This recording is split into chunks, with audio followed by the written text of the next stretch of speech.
Welcome back to Ozarks Live. Tom is still hanging out over at Hy-Vee. Tom, what else should we know for Easter preparation at Hy-Vee? That there is a lot of good food that you don't have to go the traditional route on Easter. Not only good for you too. Audrey's with me again, the registered dietitian here. And what are you going to show me? Because the first thing when I look down is I go, okay, it's Brussels sprouts. So what we're going to be making today is we're going to be making some herb roasted Brussels sprouts. Roasted is good. Yes. All right. Yep, roasted is one of my favorite ways to have Brussels sprouts, just because sometimes I feel if it's not roasted, it doesn't get very crispy, and it can just sometimes have a strange flavor to it even. Yeah. So I like the roasted ones. If Yes. I'm going to eat a Brussels sprout, yeah, roasted. yes, I agree. So what I'm going to have you do is I'm actually going to have you cut a couple Brussels sprouts. Okay. I'll have you just slice off the end here where it's attached to the stalk, and then I'm going to have you slice it lengthwise as well. Everybody take cover. I have a knife. I really like Brussels sprouts too because they're really high in vitamin C. And then like this. Yep, just like that. And then we're gonna throw that right in this bucket All right, here. I'll get that. Okay. Yes, really high in vitamin C. They actually help absorb iron into the body. Really? So if you're pairing this at Easter with like a ham dish, this is perfect to just get it all together so you're getting the biggest bang for your buck. Okay. You want me to get this out of Yes, the way? let's get that out of the way. Get this out of the way. So in here, I've already pre-cut the rest of the Brussels sprouts. I've got some broccoli in here and also some onions. You could always customize it to however you want. If you want sure. If you want to add carrots, bell peppers, all that kind of stuff. So in here, I'm also going to add our dressing. So I have 2 tablespoons of balsamic vinegar. That's always good. I like Always that. good. I do too. It gives it a nice little punch. Yep. I've got 3 tablespoons of avocado oil, but you can use olive oil or whatever oil you have on hand. Okay.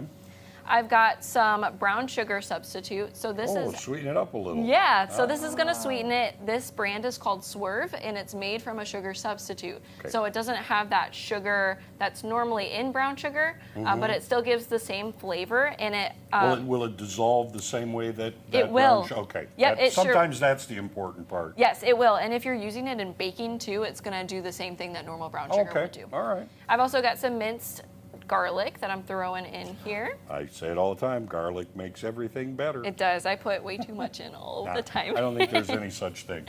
And then I've also got garlic powder, onion powder, and then some seasoning. So I've got basil, dried thyme, and some dried rosemary as well. Okay. So I'm going to throw this in here, and then I am just going to grab a fork Okay. and kind of mix this up, just so that it's nice and incorporated. Yeah. You know, I heard you say one thing that I don't know that people always think about. You were talking about Brussels sprouts and things like that, and you're mentioning vitamin C. Everybody, not everybody, but many people think you have to go to a fruit, like an orange or something, to find vitamin C. Not true. Not true. Yep, you can find a lot of vitamin C in different kinds of vegetables. So potatoes, raw, actually have more vitamin C in them than oranges. Really? Fun fact. Yeah. See, that's a good one. Fun I fact. didn't know that. So All right. I am just going to kind of mix these all up. I won't have you mix these up because I've got gloves on, so it kind of helps a little bit. Good thinking. I really like this dish too because it's a really great side to help get your vegetables in at Easter time. And all of these different veggies, no matter what kind of veggies you put in there, it's going to have a lot of fiber like we talked about earlier. Right. So it's going to help you stay full at Easter. Sometimes I feel like we might overindulge at Easter. Yeah, I mean, I was going to mention that because fiber, yes, that keeps you maybe from overstuffing with all the, because you will fill up.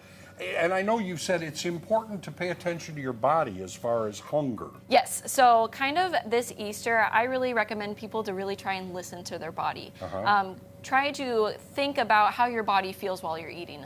Usually with our stomach, once we're full, it takes about 20 minutes for our stomach to tell our brain that we're full. So you're already over full at times if you keep eating. Yes. So some techniques that I kind of recommend are putting your fork down in between bites, and then chewing as much as you can. So usually about 20 chews per bite.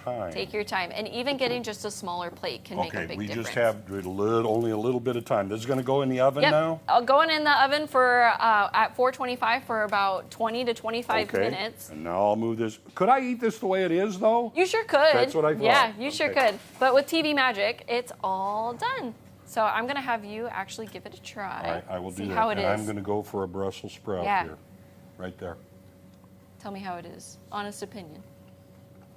That is good. Where can people find that recipe? They can find it on Hy-Vee's website if you just go to Hy-Vee.com/recipes and look at Brussels sprouts. This is good, no kidding. Thanks. Yeah, of course. Back to you guys.